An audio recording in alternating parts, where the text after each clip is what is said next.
안녕하세요. 오늘 저희가 함께 살펴볼 주제는요. 보내주신 자료에 나온 서포트 벡터 머신, 그러니까 SVM입니다. 네, 머신러닝에서 아주 중요한 분류기법 중 하나죠. 맞아요. 이게 데이터 그룹 사이에서 어떤 최적의 선을 딱 찾아낸다고 하는데 그 원리가 뭔지 오늘 좀 깊게 파헤쳐 보려고 합니다. 좋습니다. SVM의 핵심 원리부터 한번 시작해 볼까요? 네. SVM의 그 기본 아이디어 자체는 생각보다 간단하더라고요. 그냥 서로 다른 데이터를 나누는 건데 그렇죠. 예를 들어서 레몬 맛사탕이랑 딸기 맛사탕이 이렇게 섞여 있다고 한번 생각해 보죠. 네네. 사탕이요. 레몬랑 스트로베리. 이걸 나누는 선을 긋는다고 할 때 그냥 가르는 선은 사실 여러 개 그릴 수 있잖아요. 그럼요. 대충 이렇게 그어도 되고 저렇게 그어도 되고. 근데 SVM은 거기서 좀 더 나아가요. 단순히 나누는 걸 넘어서 양쪽 사탕 그룹에서 있잖아요. 네. 최대한 멀리 떨어진 선, 그러니까 그 사이의 공간 또는 여유를 가장 넓게 만드는 선을 찾으려고 하는 거죠.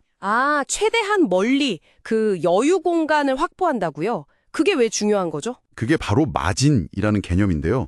이 마진을 최대로 만드는 게 SVM의 핵심 목표거든요. 마진 극대화. 네, 이 마진, 그러니까 경계선이랑 각 그룹에서 제일 가까운 사탕, 그 데이터 포인트까지의 거리를 최대한 넓히는 거예요.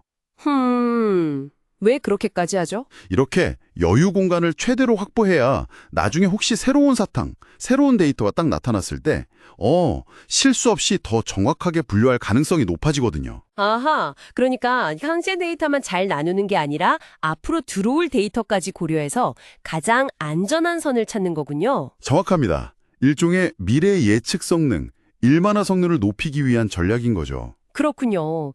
굉장히 똑똑한 방법 같은데요. 그럼 그 가장 안전한 경계선은 어떻게 딱 정해지는 건가요? 모든 데이터가 다 영향을 주나요? 그 부분이 또 SVM의 아주 재미있는 특징인데요. 오, 사실 그 경계선의 위치를 결정하는 데 중요한 역할을 하는 데이터는 의외로 몇 개 안 돼요. 정말요? 다 중요한 게 아니고요? 네. 딱 그 경계선에 가장 가까이 붙어 있는 데이터들 있죠. 네네, 있겠죠. 마치 그 최전방에 있는 병사들처럼요. 이런 데이터들을 바로 서포트 벡터라고 부릅니다. 서포트 벡터. 이름부터 뭔가 지지해주는 느낌인데요. 맞아요. 이 서포트 벡터들이 경계선을 딱 지지하고 결정하는 역할을 해요. SVM은 그래서 이 소수의 서포트 벡터들만 가지고 경계선을 정해야 합니다. 와, 그럼 데이터가 아무리 많아도 그 몇 개만 사용한다는 건가요? 네, 핵심적인 건 그것들이라는 거죠. 그래서 계산이 상당히 효율적이고요. 또 약간의 노이즈나 좀 동떨어진 데이터에는 상대적으로 덜 민감해요. 견고하다고 할 수 있죠. 효율적이고 견고하다. 장점이 확실하네요.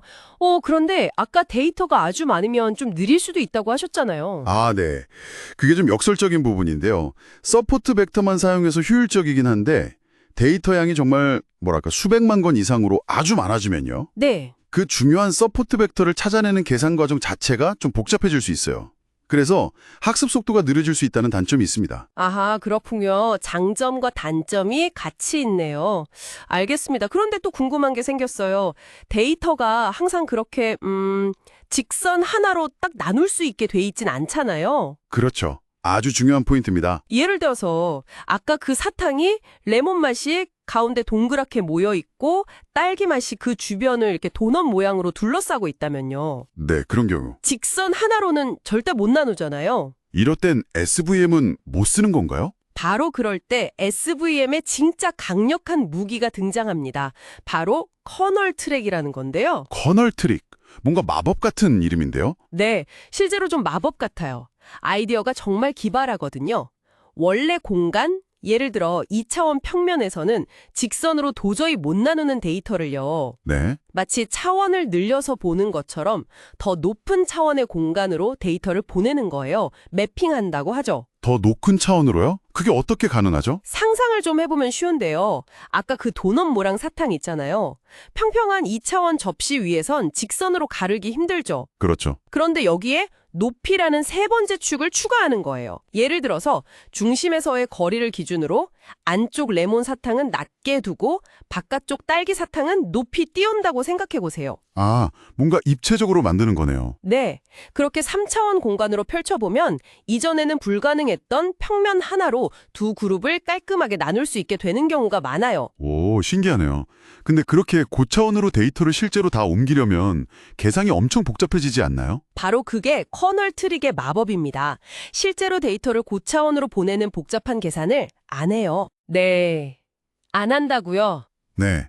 대신 커널 함수라는 일종의 수학적인 지름길을 사용하는 거죠.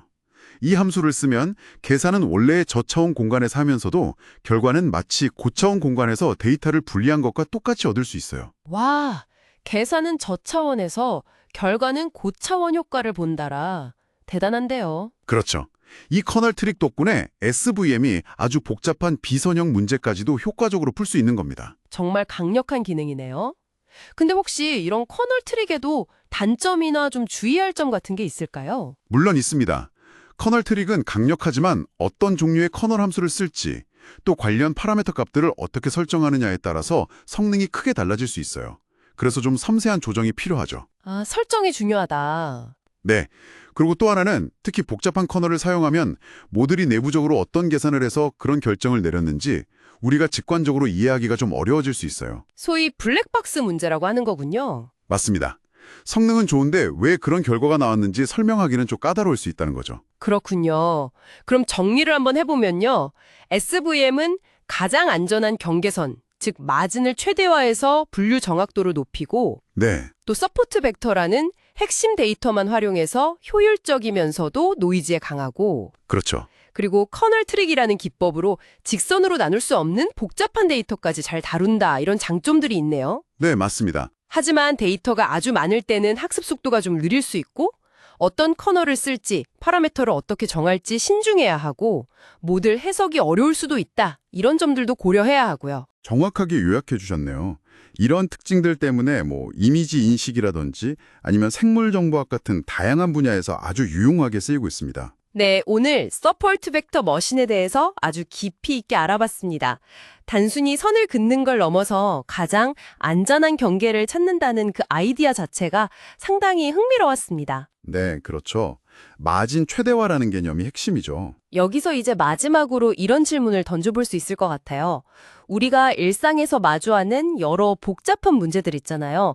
뭔가 딱 떨어지지 않는 문제들 속에서 SVM처럼 가장 중요한 기준, 일종의 나만의 서포트 벡터를 찾아내고 또 가장 후회 없을 만한 안전한 선택, 즉 최대 마진을 확보하려는 이런 접근 방식을 우리 삶에도 적용해 볼 수 있지 않을까요? 아주 흥미로운 질문이네요. 생각해 볼 만한 지점인 것 같습니다. 네, 오늘은 여기까지 나누겠습니다. 다음에 또 재미있는 주제로 찾아뵙겠습니다.